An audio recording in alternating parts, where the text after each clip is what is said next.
Primeira pergunta: qual é a parte mais limpa do corpo humano?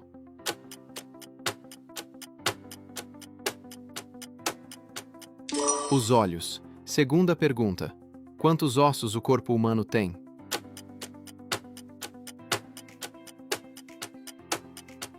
206 ossos. Terceira pergunta: qual é o tipo sanguíneo mais raro?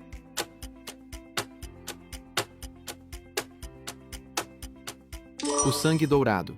Quarta pergunta: quantos rins o corpo humano tem?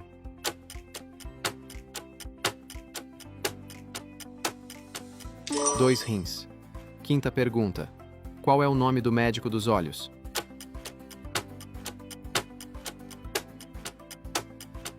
É o oftalmologista. Sexta pergunta: qual órgão produz insulina?